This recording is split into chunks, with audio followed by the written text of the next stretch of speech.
और बच्चा लोग कैसे हो? हाजिर हैं हम आपके लिए एक और सेट की नई वीडियो के साथ में। ठीक है, चलिए आगे कंटिन्यू करते हैं। सेट में हम आपको पढ़ा चुके हैं, उसके आगे की श्रृंखला में आपका आता है कार्डिनल नंबर। कार्डिनल नंबर क्या होता है भाई? समुच्चय की गणन संख्या। क्या है? समुच्चय की गणन संख्या से तात्पर्य है समुच्चय के एलिमेंट की संख्या। क्या? समुच्चय के एलिमेंट। हमें केवल इतना बताना है कि किसी भी सेट में कितने एलिमेंट हैं। जैसे मैंने एग्जांपल लिया है a बराबर 2 4 6 8 10। इसमें कितने एलिमेंट हैं बताइए काउंट करके। 1 2 3 4 5। तो इसमें कितने एलिमेंट है? 5। तो इसका मतलब है इस सेट ए की कार्डिनल नंबर, सेट ए की कार्डिनल नंबर कितनी है? 5 है। यानी इसकी जो गणन संख्या है कितनी है? 5। दूसरा एग्जांपल लेते हैं b बराबर x सच दैट x एक प्राकृत संख्या है और x का मान 1 से बड़ा है, बराबर भी है, 25 से छोटा है, 25 के बराबर भी है। तो इस सेट को हम अगर सारणी की विधि में लिखेंगे तो क्या आएगा? 1, 2, 3, 4 डॉट डॉट कहाँ तक? 25 तक। तो इसका मतलब क्या है? इसमें कितने एलिमेंट हैं? जरा काउंट करेंगे। 1 से लेकर 25 तक कितने एलिमेंट होंगे? 25 एलिमेंट होंगे। तो इसलिए हम कह देंगे सेट बी की कार्डिनल नंबर कितनी है? 25। ओके, अगला ये कर लेते हैं एग्जांपल सी बराबर एक्स सच दैट एक्स एक प्राकृत संख्या है और उसका जो मान है एक्स का, मान लीजिए 10 से बड़ा है और 10 के बराबर भी है, 37 से छोटा है, 37 के बराबर भी है। तो जरा सेट लिखिए पहले। इसका सेट बनेगा 10, 11, 12, 13 डॉट डॉट आगे तक 37 तक। कितने एलिमेंट है भाई इसमें? 10 से लेकर के 37 तक कितने एलिमेंट होंगे? जरा काउंट करके बताइए। मैं आपको नंबर निकालना सिखा रहा हूँ, कैसे निकालते हैं। n बराबर हमने निकालना है 10 से लेकर के 37 तक। तो 37 में से 10 को माइनस करें, वैसे 10 से कंटिन्यू है, 9 माइनस कर दो, कितने बचे? 28। तो कितने एलिमेंट होंगे इसके अंदर? 28। तो कह सकते हैं सी की कार्डिनल नंबर कितनी है? 28। ठीक है, चलिए आगे चलते हैं।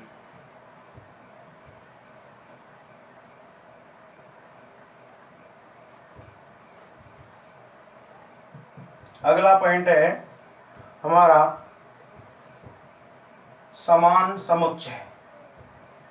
क्या है?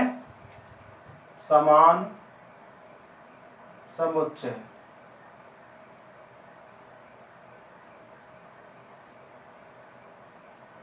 Equal set. क्या है? Equal set. जैसा कि नाम से ही पता चल रहा है हमें, दो सेट ऐसे जिनमें नंबर्स जो हैं, जो भी एलिमेंट ए में आ रहे हैं वही एलिमेंट यदि बी में है, नंबर की संख्या तो बराबर हो रही होगी अपने आप ऑटोमेटिकली, पर हमें ये देखना है कि जो एलिमेंट ए सेट में है वही एलिमेंट दूसरे में है, बी में। तो दोनों सेटों को क्या कहेंगे हम? Equal set. जैसे यदि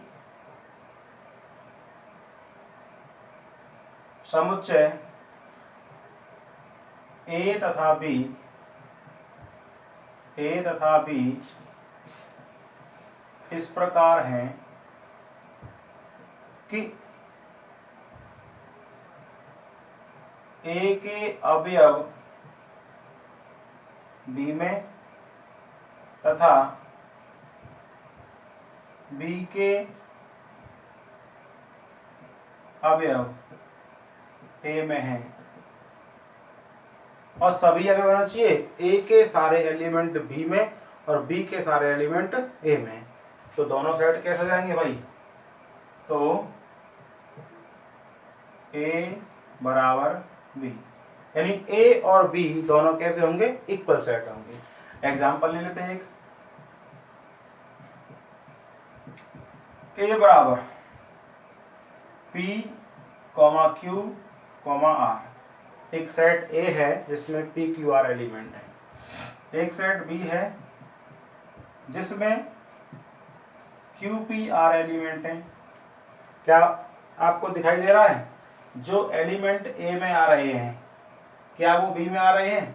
देखिए पी क्यू आर, तो पी क्यू आर आगे पीछे हो सकते हैं, ऑर्डर का कोई विशेष महत्व तो नहीं है, हमें तो केवल ये देखना है जो एलिमेंट ए के अंदर है क्या वो एलिमेंट बी के अंदर है? यस। क्या जो एलिमेंट बी के अंदर है वो ए के अंदर है? यस। अगर ए के सारे एलिमेंट बी में हैं और बी के सारे एलिमेंट ए में हैं तो हम कह सकते हैं ए और बी दोनों कैसे हैं? समान समुच्चय हैं। तो यहाँ पर स्पष्ट है ए बराबर बी, क्योंकि ए के सारे एलिमेंट बी में हैं और बी के सारे एलिमेंट ए में हैं। ठीक है, आगे चलिए, आगे चलते हैं। समतुल्य समुच्चय क्या है?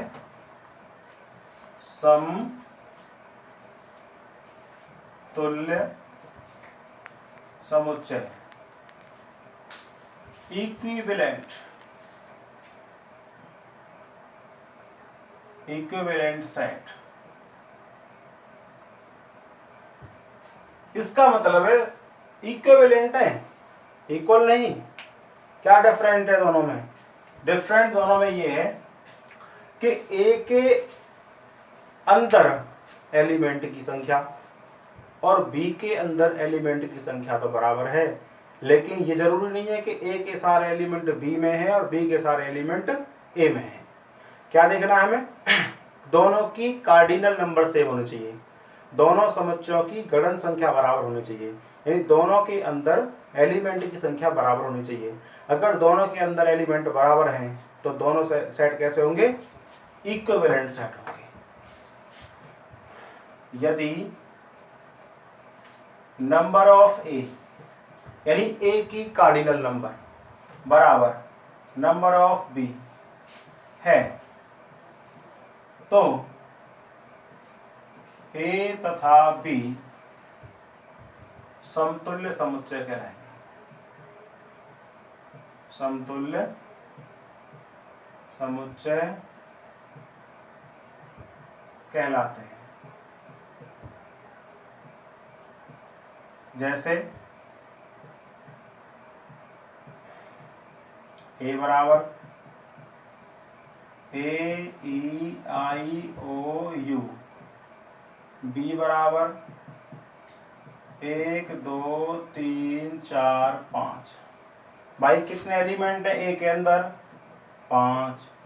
बी के अंदर कितने हैं? 5। चूंकि नंबर ऑफ ए बराबर नंबर ऑफ बी, अतः ए तथा बी कैसे हैं? समतुल्य समुच्चय है। कैसे हैं? समतुल्य समुच्चय है। ठीक है, चलिए आगे चलते हैं। थ्योरी हमारी मोस्टली 1 एनसीईआरटी के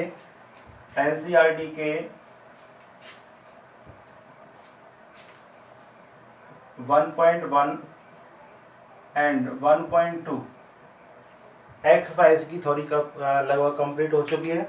यदि और कुछ एक्स्ट्रा आता है तो हम उसे बीच में ही डिस्कस करेंगे। तो चलिए हम शुरू करते हैं एक्सरसाइज 1.1।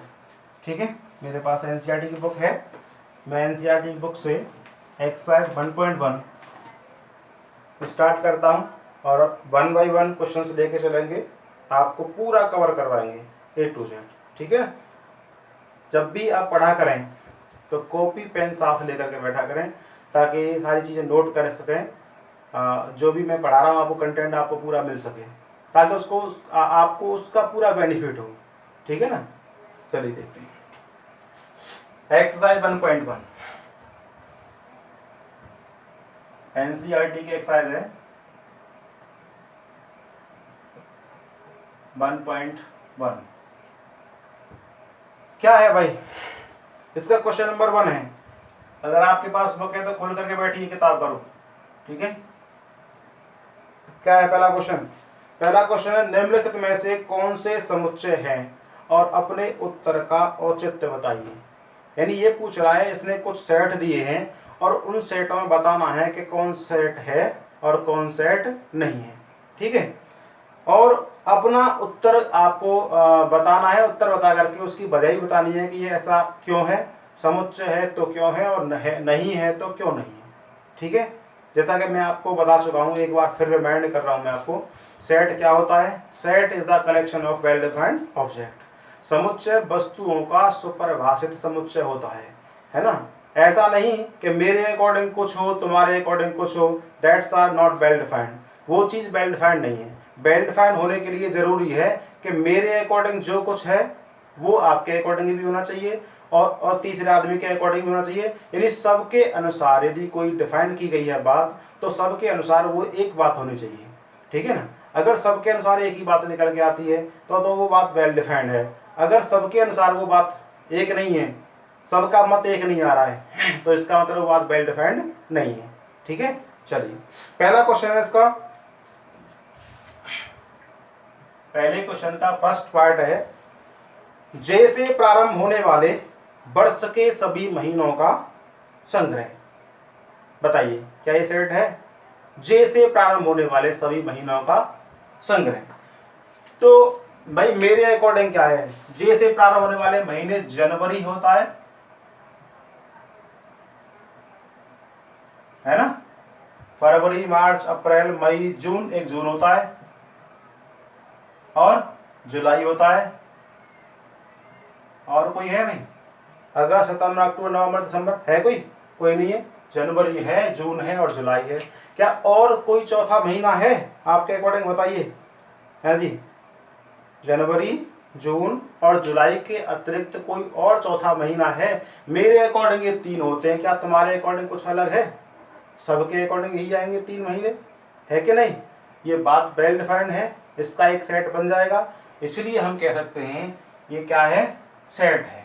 इसका मतलब पहला जनवरी, जून, जुलाई का एक सेट बनता है, इसलिए ये सेट है। क्लियर है बात? कह सकते हैं सेट है। दूसरा क्या है भाई? भारत के 10 सबसे अधिक प्रतिभाशाली लेखकों का संग्रह। मेरी बात पर ध्यान दें, ठीक है ना। भारत के 10 सबसे अधिक प्रतिभाशाली लेखकों का संग्रह। बताइए, 10 प्रतिभाशाली लेखक मेरे अनुसार कुछ अलग हो सकते हैं, तुम्हारे अनुसार कुछ अलग हो सकते हैं, तीसरे व्यक्ति के अनुसार कुछ अलग हो सकते हैं। यानी सबका अपना अलग अलग पॉइंट ऑफ व्यू है। ठीक है भाई, मेरे अनुसार मुंशी प्रेमचंद है ना, और भारतेंद्र हरिश्चंद्र, या और जो भी कुछ है, मेरे अकॉर्डिंग कुछ और हो सकते हैं, तुम्हारे अकॉर्डिंग कुछ और होंगे, किसी और के अकॉर्डिंग कुछ और होंगे। इसलिए इसमें सबका एक मत नहीं निकलता है, तो कह सकते हैं ये सेट नहीं बनता है, क्योंकि ये बात वेल डिफाइंड नहीं है, सबके अनुसार एक जैसी बात नहीं आ रही है। ठीक है ना, तो दूसरा इसमें सेट नहीं है। तीसरा क्या है भाई? तीसरा है भारत के नहीं, विश्व के सर्वश्रेष्ठ 11 बल्लेबाजों का संग्रह। बताइए, तीसरा विश्व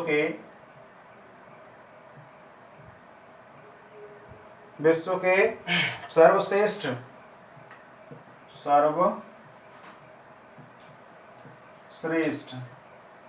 11 बल्लेबाजों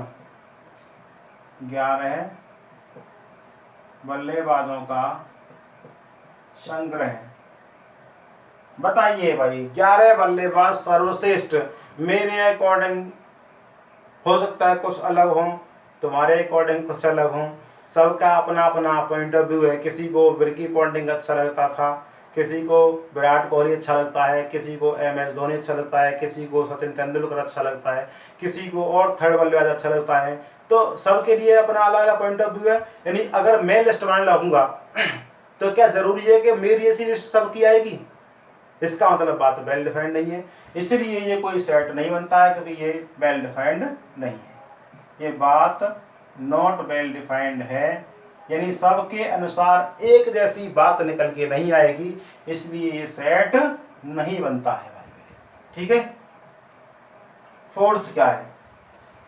फोर्थ है आपकी कक्षा के सभी बालकों का संग्रह। मेरी क्लास में मान लीजिए लड़के और लड़कियां को एजुकेशन में पढ़ते हैं, साथ में पढ़ते हैं, तो मैं अगर बालकों का यानी लड़कों का संग्रह बनाऊंगा, लड़कों की लिस्ट बनाऊंगा, तो जो लिस्ट मेरे अकॉर्डिंग आई वही दूसरे किसी छात्र के अकॉर्डिंग आएगी, यानी सभी छात्रों के अकॉर्डिंग लिस्ट एक ही बनेगी या अलग बनेगी, बताइए जरा। सबकी लिस्ट एक बनेगी, इसलिए हम कहेंगे ये बात वेल डिफाइंड है, तो एक सेट बनता है। अगला है 100 से कम सभी प्राकृत संख्याओं का संग्रह। क्या है? 5वां, 100 से कम सभी प्राकृत संख्याओं, 100 से कम सभी प्राकृत संख्याओं का संग्रह।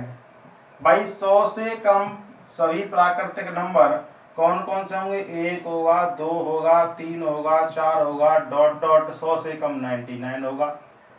100 के बराबर तो कहा नहीं है, 100 से कम कह रहा है वो। तो ये मेरे अकॉर्डिंग है, क्या तुम लिखोगे तुम्हारे अकॉर्डिंग कुछ अलग हो जाएगा? बिल्कुल नहीं हो सकता भाई मेरे, सबके लिए सेम बात होगी, इसलिए बात वेल डिफाइंड है। बात कैसी है? वेल डिफाइंड है, इसलिए ये सेट बनता है। ठीक है, ऐसे ही अगला क्या है? अगला है लेखक प्रेमचंद द्वारा लिखित उपन्यासों का संग्रह। लेखक प्रेमचंद ने कौन कौन से उपन्यास लिखे हैं? भाई मुझे अगर पता है कि मुंशी प्रेमचंद जी ने ये उपन्यास लिखे हैं, तो जो मेरे अकॉर्डिंग है वही किसी और के अकॉर्डिंग होंगे। क्या मुंशी प्रेमचंद के कोई और उपन्यास ऐसा छुपा हुआ है जिसको मुझे पता ना हो, किसी और को पता हो? यानी मुंशी प्रेमचंद के जितने भी उपन्यास होंगे उनका संग्रह बनेगा, वो सबके अनुसार एक ऐसा होगा। होगा कि नहीं होगा? अगर सबके अनुसार एक ऐसा है तो वो सेट बनता है, सीधी सी बात है। अगला क्या है भाई इसमें? अगला है सभी संपूर्णांकों का संग्रह। सभी संपूर्णांकों का संग्रह सबके अनुसार एक जैसा बनेगा, बात वेल डिफाइंड है, इसलिए सेट बनता है। अगला इसमें इस अध्याय में आने वाले सभी प्रश्नों का संग्रह। इस अध्याय में जितने भी क्वेश्चन आ रहे होंगे सबके अनुसार एक जैसे होंगे भाई, बात अलग नहीं हो सकती है, इसलिए वेल डिफाइंड है, सेट होगा। अगला क्या है? विश्व के सबसे अधिक खतरनाक जानवरों का समुच्चय। हाँ बताइए भाई, ये हो सकता है कभी? विश्व के सबसे अधिक खतरनाक हो सकता है, किसी के लिए छिपकली खतरनाक होगी, किसी के लिए मेंढक खतरनाक होगी, किसी के लिए सांप खतरनाक होगा, तो सबके लिए क्या विश्व के सबसे अधिक खतरनाक जानवर की लिस्ट बनाएगा वो सबके अनुसार सेम होगी? नहीं हो सकती सबके अनुसार सेम, किसी को कुछ खतरनाक लगता है, किसी को कुछ खतरनाक लगता है। आजकल तो अजगर से भी खेलते हैं और चीते से भी खेलते हैं लोग, ठीक है, उनके लिए खतरनाक नहीं है, लेकिन हमारे लिए वो खतरनाक हो सकते हैं। तो इसलिए सबके अनुसार विश्व के 10 सबसे खतरनाक जानवर एक ऐसे नहीं हो सकते हैं, इसलिए ये बात वेल डिफाइंड नहीं है, तो सेट नहीं बनता है। क्लियर है? पहला क्वेश्चन बहुत इंपॉर्टेंट था। चलिए दूसरा क्वेश्चन लेते हैं भाई, ठीक है। दूसरा क्वेश्चन, दूसरे क्वेश्चन में एक सिंबल यूज किया गया है, ये वाला। इस सिंबल का नाम होता है भाई बिलोंग्स। क्या है सिंबल का नाम? बिलोंग्स। इसे बोलते हैं हिंदी में संबंध है। जिन दो एलिमेंट के बीच में या जिन दो राशियों के बीच में ये संबंध लगेगा, तो पहली राशि का दूसरी राशि से ये संबंध दिखाता है। जैसे मान लीजिए हमने कह दिया राम बिलोंग्स टू अयोध्या। क्या मतलब है इसका भाई? इसका मतलब ये निकलता है कि राम का संबंध किससे है? अयोध्या से है। तो इसका मतलब है पहली वाली जो राशि है उसका इस राशि से संबंध दिखाया गया है। तो हमें बस ये देखना है कि इसका संबंध इससे है तो ये साइन लगाना है। अगर संबंध नहीं है तो नॉट बिलोंग्स का साइन लगाना है। क्या लगाना है? Not belongs. इसका मतलब संबंध नहीं है, संबंध नहीं है, ठीक है। संबंध है तो बिलोंग्स, संबंध नहीं है तो नॉट बिलोंग्स। इसका मतलब उससे कोई लेना देना नहीं है, ठीक है। चलिए क्वेश्चन शुरू करते हैं। दूसरा क्वेश्चन दूसरे में हमें एक सेट दिया गया है ए बराबर 1 2 3 4 5 6, ये 6 एलिमेंट दिए हैं। तो रिक्त स्थानों में उपयुक्त स्थान बिलोंग्स या नॉट बिलोंग्स के द्वारा हमें भरना है। देखिए पहला भाई इसमें 5 डॉट डॉट ए, दूसरा 8 डॉट डॉट ए, तीसरा है 0 डॉट डॉट ए, चौथा है 4 डॉट डॉट ए, पांचवा है 2 डॉट डॉट ए, छठवां है 10 डॉट डॉट ए। बताइए क्या 5 का संबंध ए से है? यानी सेट ए के अंदर क्या 5 आता है? यानी ऐसे मान लीजिए एक परिवार है ए, जिसमें 1 2 3 4 5 6, ये 6 आदमी रहते हैं, ये अलग अलग नाम के व्यक्ति हैं। तो क्या 5 ए के अंदर आता है? आता है। तो आपको लगाना है बिलोंग्स का साइन। यस, 5 का संबंध ए से है। 8 का संबंध ए से है? भाई बिल्कुल भी नहीं है 8 का संबंध ए से, 8 कहीं आता ही नहीं है। 0 का संबंध ए से है? बिल्कुल नहीं है भाई 0 का संबंध। 4 का संबंध ए से है? बिल्कुल है भाई। 2 का संबंध ए से है? बिल्कुल है। 10 का संबंध ए से है? बिल्कुल नहीं है।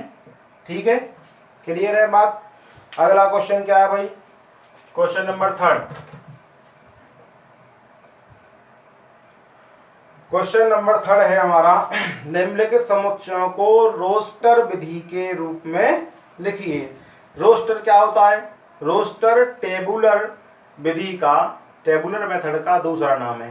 यानी इसको आपको केवल ऐसा लिखना है कि जो आपको मेथड में दिया है, रूल मेथड में, उसको टेबुलर फॉर्म में लिखना है। यानी टेबल बनानी है, उसकी लिस्ट बनानी है उसकी आपको। क्वेश्चन नंबर 3 क्या है? रोस्टर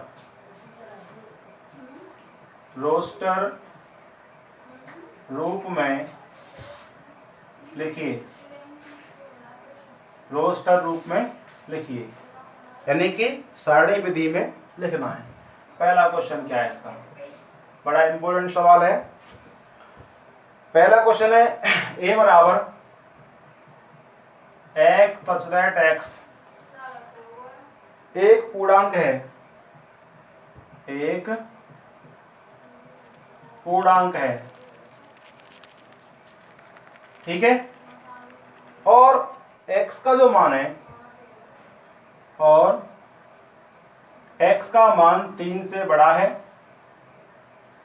सॉरी -3 से बड़ा है और 7 से छोटा है, ठीक है। बताइए भाई पूर्णांक कौन कौन से हैं जो -3 से बड़े हैं और 7 से छोटे हैं? भाई -3 से बड़ा एक तो -2 होता है, -1 होता है, 0 1 2 3 4 5 6, 7 तो छोटा बताया है, बराबर नहीं है, इसलिए 7 को नहीं लेंगे, ठीक है। दूसरा क्वेश्चन क्या है? दूसरे क्वेश्चन में कह रहा है 6 से कम एक प्राकृत संख्या है, b बराबर x दैट x 6 से कम एक प्राकृत संख्या है। 6 से कम प्राकृत संख्या कौन कौन सी है भाई? एक तो 1 होती है, 2 होती है, 3 4 5, 6 से कम, ठीक है।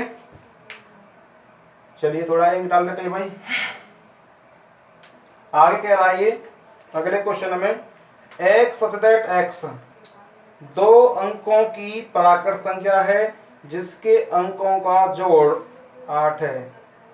सोचिए भाई ऐसे कौन कौन से नंबर हैं जो 2 अंकों वाले हैं और उनके अंकों का जोड़ 8 है? कितना है? अंकों का जोड़ 8 है। कौन कौन से नंबर हैं? ठीक है, तीसरा क्वेश्चन,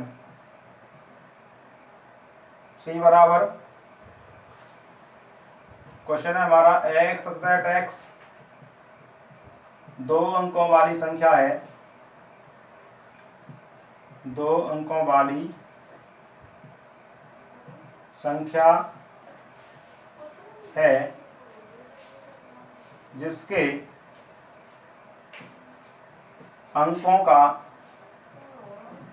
अंकों का योग 8 है।